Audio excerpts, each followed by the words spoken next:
तो हम लोग इसी मुहिम को साइकिल से यात्रा, साइकिल चलाने की मेरी क्षमता है 100-200 किलोमीटर।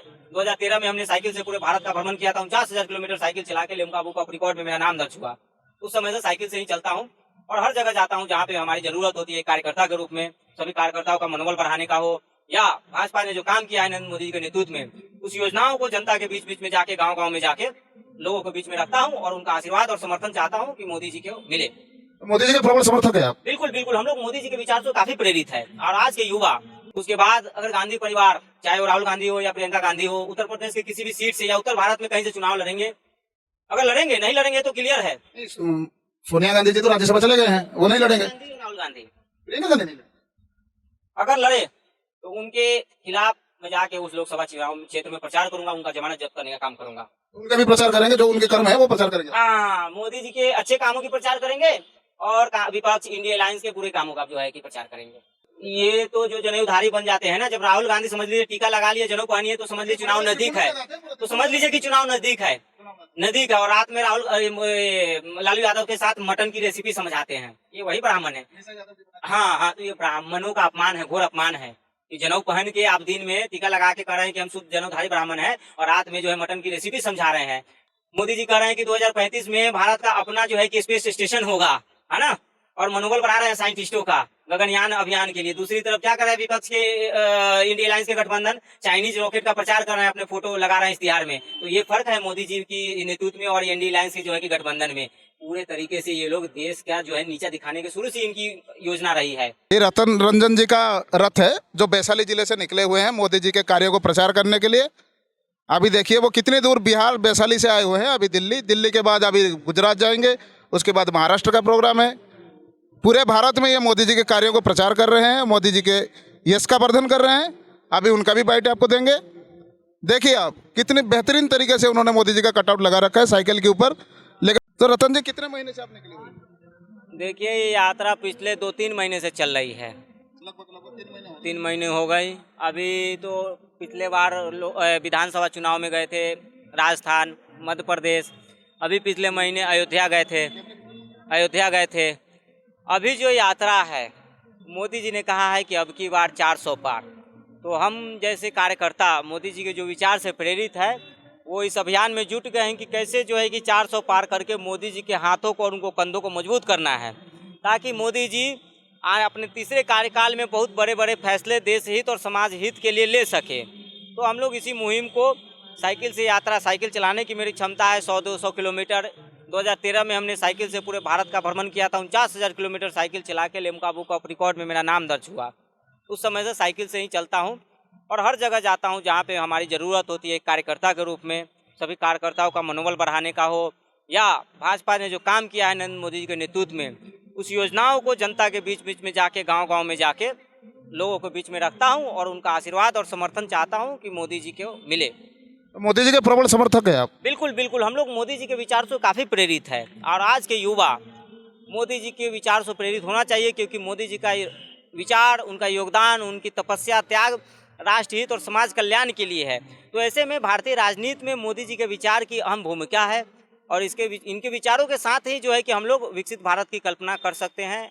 आने वाले समय में भारत जो विश्व के पहले पायदान पे पाया जाएगा, वो मोदी जी के कुशल नेतृत्व में ही होगा संभव। दिल्ली के बाद कहाँ जाने का प्रोग्राम है? दिल्ली के बाद देखिए सटा राजस्थान है, राजस्थान जाएंगे और मोदी जी की जो लोकसभा क्षेत्र है बनारस भी जाएंगे।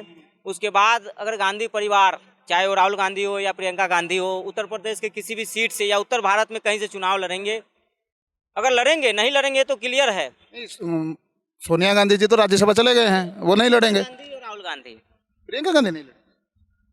अगर लड़े तो उनके खिलाफ मैं जाके उस लोकसभा चुनाव क्षेत्र में प्रचार करूंगा, उनका जमानत जब्त करने का काम करूंगा। उनका भी प्रचार करेंगे, जो उनके कर्म है वो प्रचार करेंगे। हाँ, मोदी जी के अच्छे कामों की प्रचार करेंगे और विपक्ष इंडिया अलायंस के पूरे कामों का जो है कि प्रचार करेंगे। आप 3 महीने से घर से निकले हुए हैं, शायद आपको पता ना हो तो एक बता दें। अभी 2-3 दिन पहले कर्नाटका गवर्नमेंट ने, जो कांग्रेस की सरकार है वहाँ पे, उन्होंने मंदिर के ऊपर एक विधेयक पास किया है। जो भी 1 करोड़ का इनकम सालाना हो रहा है मंदिर से, उसमें से 10% सरकारी टैक्स के हिसाब से कंपलसरी जाएगा। इसके ऊपर आप देखिए, मंदिर की जो बात आती है, मंदिर शुरू से ही भारत की अर्थव्यवस्था में अपना योगदान देती आई है। चाहे मंदिर कहीं पे भी हो, जो लोग कहते हैं कि मंदिर बनाने से क्या होगा, है ना, मंदिर, विपक्ष क्या कहता है कि मंदिर से सिर्फ भिखारी होगा, राहुल गांधी क्या कहते हैं कि मंदिर में लड़कियों को छेड़ा जाता है, इनको शायद मालूम नहीं है। राहुल गांधी जो धोती पहन कर त्रिपुंड लगा के मंदिर जाते हैं, वो क्या करने जाते हैं? ये तो जो जनेऊधारी बन जाते हैं ना, जब राहुल गांधी समझ लीजिए टीका लगा लिए, जनेऊ पहनिए, तो समझ लीजिए चुनाव नजदीक है, तो समझ लीजिए कि चुनाव नजदीक है, नजदीक है। और रात में लालू यादव के साथ मटन की रेसिपी समझाते हैं, ये वही ब्राह्मण है। हाँ हाँ, तो ये ब्राह्मणों का अपमान है, घोर अपमान है कि जनेऊ पहन के आप दिन में टीका लगा के कह रहे हैं कि हम शुद्ध जनेऊधारी ब्राह्मण है, और रात में जो है मटन की रेसिपी समझा रहे हैं। तो देश की जनता जाग गई है। 70 साल जिस तरह से आपने अंधेरे में रखा, अब देश की जनता जाग गई है मोदी जी के कामों से। मोदी जी ने जो घर घर बिजली पहुंचाया है ना, तो उसकी रोशनी में देश की जनता जाग गई है। अब ये सब षड्यंत्र नहीं चलेगा। राहुल गांधी आज क्या कर रहे हैं, पद यात्रा कर रहे हैं। किस लिए पद यात्रा? अभी पदयात्रा नहीं कर रहे हैं, वो कैम्ब्रिज में जाके भारत का गुणगान कर रहे हैं। तो मोदी का विरोध चलिए ठीक है, करिए, हम उसको लिए मना नहीं करेंगे, लेकिन आप मोदी के विरोध में करते करते आप भारत का विरोध करने लग रहे हैं। आज जो है कि कल की खबर है, तेलंगाना में, साउथ में, ये MK स्टालिन ने अपने ऐड में चाइनीज रॉकेट का फोटो लगाया है, जहां दूसरी तरफ मोदी जी इसरो में जाके हमारे ये गगनयान अभियान का मनोबल बढ़ा रहे हैं। मोदी जी कह रहे हैं कि 2035 में भारत का अपना जो है कि स्पेस स्टेशन होगा, है ना, और मनोबल बढ़ा रहे हैं साइंटिस्टों का गगनयान अभियान के लिए। दूसरी तरफ क्या कर रहे हैं विपक्ष के इंडिया अलायंस के गठबंधन, चाइनीज रॉकेट का प्रचार कर रहे हैं, अपने फोटो लगा रहे हैं इश्तिहार में। तो ये फर्क है मोदी जी की नेतृत्व में और इंडिया अलायंस के जो है कि गठबंधन में। पूरे तरीके से ये लोग देश का जो है नीचा दिखाने के शुरू से इनकी योजना रही है, और शुरू से इनकी मानसिकता जो है कि ना सनातन विरोधी तो रही है, देश जानती है। आज मोदी जी देखिए कितना अच्छा जो है, कल का न्यूज़ है, GDP में 8% जो है कि ग्रोथ जो हुआ है, 8.5% ग्रोथ हो रहा है। तो इनको खुश होना चाहिए। ये मोदी जी का ग्रोथ नहीं हुआ है, ये भारत का ग्रोथ हुआ है। तो इस पे विपक्ष को जो है कि मोदी जी की तारीफ में एक शब्द ही कह देते, भारत के पक्ष में एक कह कि वाह बहुत अच्छा काम हुआ है। दूसरी तरफ ये जो है विपक्ष जो है कि युवाओं को भड़काने का काम कर रहा है। तो पूरे तरीके से देश का माहौल खराब कर रही है विपक्ष जो इंडिया अलायंस है। अब मोदी जी के नेतृत्व में आज देखिए मोदी जी जहाँ द्वारका में जा रहे हैं, वहाँ पे आज उन्होंने ये ब्रिज का उद्घाटन किया, सबसे बड़े ब्रिज का जो है कि उद्घाटन किया। ये अटल सेतु का जो महाराष्ट्र मुंबई में जो इन्होंने उद्घाटन किया। तो मोदी जी की योजना, मोदी जी की जो कार्यशैली है, इनके विचार राष्ट्र हित के लिए समर्पित है। तो ये विपक्ष को समझ में नहीं आ रहा है। ठीक है, आप मोदी जी का विरोध कीजिए, लेकिन मोदी जी की योजनाओं का जो है कि आप लाभ उठा रहे हैं, उसका देश लाभ उठा रहा है, उसका गुणगान भी कीजिए। ये सही बात है। अच्छा, तो हम मोटा मोटी ये देखें कि बीजेपी भारत में मोदी जी राज्य राज्य घूम के अब माहौल बना रहे हैं, और राहुल गांधी जी ब्रिटेन में बैठ के माहौल बना रहे हैं। देखिए, हम तो माहौल बना रहे हैं, जनता के सामने जा रहे हैं, आंख में आंख नजर मिला के जनता से बात कर रहे हैं। क्योंकि हमने काम किया है भाई, काम किया है हमने जो है कि शौचालय योजना के माध्यम से महिलाओं को सम्मान देने का काम किया। आज प्रधानमंत्री उज्ज्वला योजना के माध्यम से जो है महिलाओं को जो है धुआं रहित जो है कि जीवन से छुटकारा देने का काम किया। तो हम तो जनता के बीच जा रहे हैं, बड़े मान सम्मान के साथ सीना चौड़ा करके जा रहे हैं। लेकिन विपक्ष क्या योजना लेके जाएगी जनता के पास? क्या कहेंगे ये जाके जनता के पास कि मान लीजिए ठीक है 2024 में हम राहुल गांधी को अगर लाएंगे प्रधानमंत्री बना के या इंडिया अलायंस को, तो ये किस नीति और नियत के हिसाब से आएंगे? क्या है इनके पास ब्लूप्रिंट? कुछ तो बतावे, जनता के सामने रखे कि हम आएंगे 24 में तो ये काम करेंगे। इनके पास ना कोई नीति है ना नियत है, कुछ नहीं है इनके पास। खोखला है, अंदर से खोखला है ना। हमारे पास तो योजना है कि हम कह रहे हैं कि 24 में आएंगे तो हम देश को 5वीं से तीसरी अर्थव्यवस्था पे ले जाएंगे। हम 35 में जो है कि भारत को अपना स्पेस स्टेशन देंगे। हम आने वाले समय में भारत को विकसित बनाएंगे, है ना, भारत को और ऊपर लेके जाएंगे। अन्य योजनाओं के साथ जो है कि भारत को मजबूत करने का काम करेंगे। विपक्ष बतावे कि भाई वो क्या करेंगे आके सत्ता में। अच्छा, जैसे आप वैशाली से है तो आपको पूछते हैं कि अभी बिहार में जो जातीय जनगणना हुआ था उसका क्या प्रभाव है ग्राउंड लेवल पे? कुछ प्रभाव नहीं है। जातीय जनगणना जो है ना, अब जो है कि जातिवाद से लोग उठ के अगर दिल में देशभक्ति राष्ट्रभक्ति जाग गई तो उसके सामने न परिवारवाद न जातिवाद, कुछ नहीं उसके सामने है।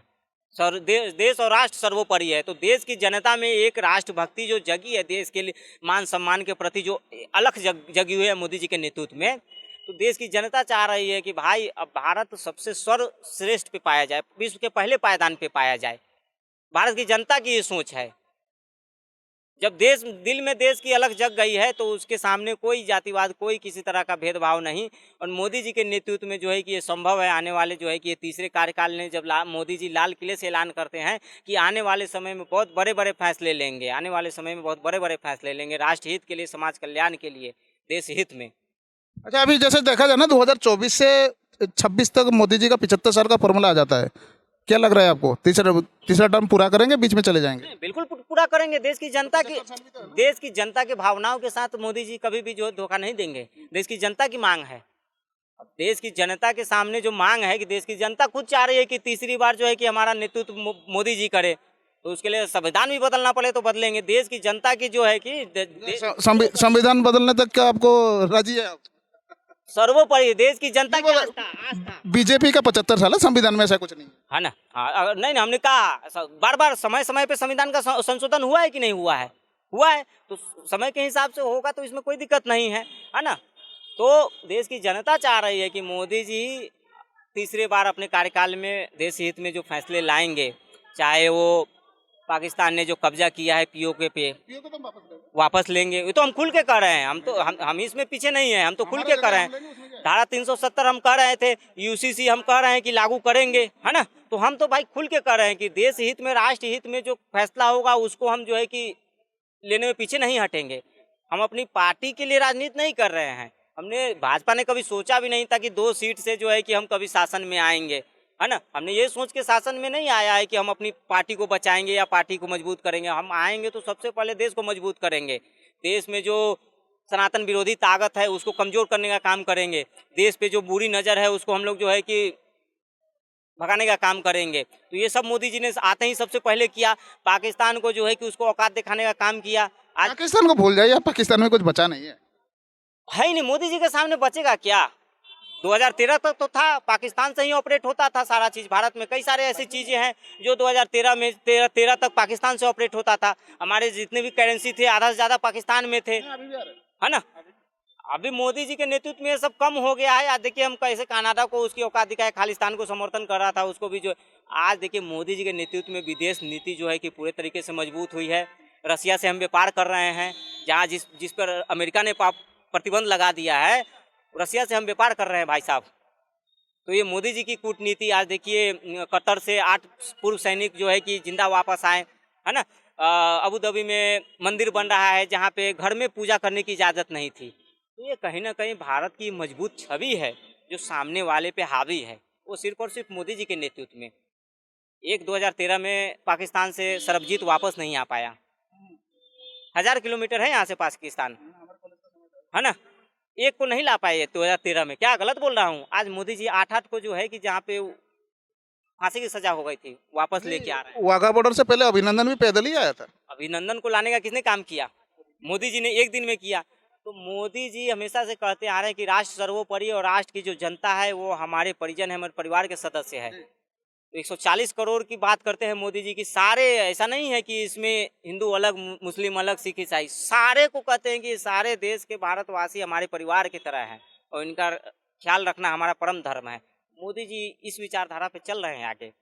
तो 2024 में जनता जो है मोदी जी के हाथ को और मजबूत करेगा और उनके कंधों को और मजबूत करेंगे कि देश का भार उनके कंधों पे और पूरे तरीके से हम लोग डाल के विश्वास से जो है कि आराम से सुरक्षित निश्चिंत भारत में एकदम नींद, चैन की नींद सोए। बात करके अच्छा लगा आपको?